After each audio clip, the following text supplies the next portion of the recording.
RBI governor Shaktikanta Das ने crypto currency को लेकर बड़ा बयान दिया है।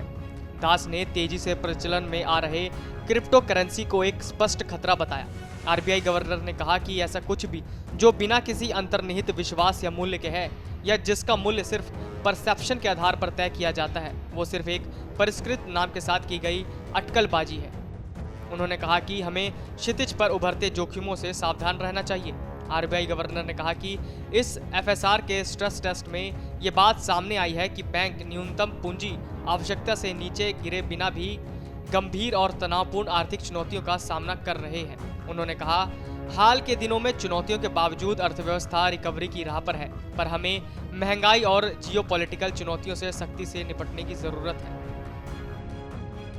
आरबीआई गवर्नर ने कहा कि टेक्नोलॉजी के कारण फाइनेंशियल सेक्टर की पहुंच बढ़ी है। उन्होंने इसका समर्थन करते हुए कहा कि तकनीक के लाभों का पूरी तरह से उपयोग किया जाना चाहिए, पर वित्तीय स्थिरता को बाधित करने की इसकी क्षमता से बचाव किया जाना भी जरूरी है।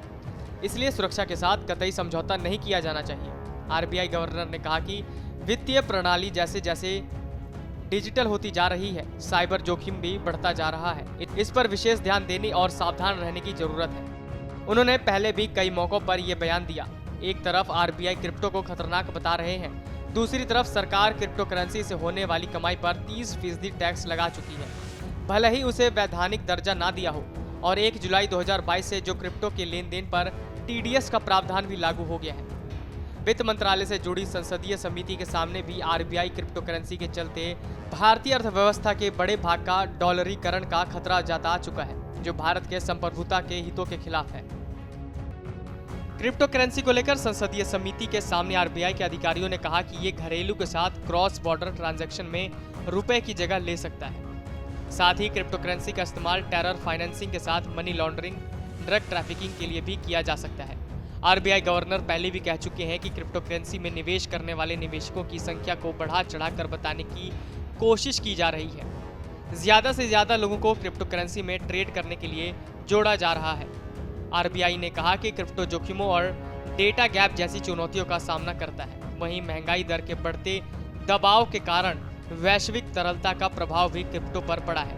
इसके कारण इसकी कीमत शून्य तक हो सकती है। एफएसआर की रिपोर्ट के अनुसार बैंकिंग क्षेत्र में भारतीय बैंक लाभ की ओर लौट रहे हैं। आरबीआई ने कहा कि अनुसूचित वाणिज्यिक बैंकों के जोखिम भारतीय संपत्ति अनुपात की पूंजी 16.7% की नई ऊंचाई पर पहुंच गई है, जबकि मार्च 2022 में बैंकों का ग्रॉस नॉन परफॉर्मिंग एसेट अनुपात गिरकर 6 साल के निचले स्तर पर 5.9% पर आ गया है।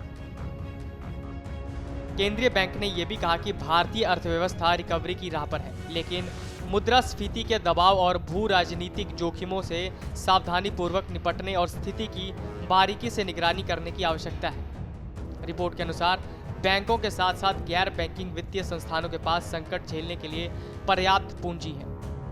Video desk amarujala.com।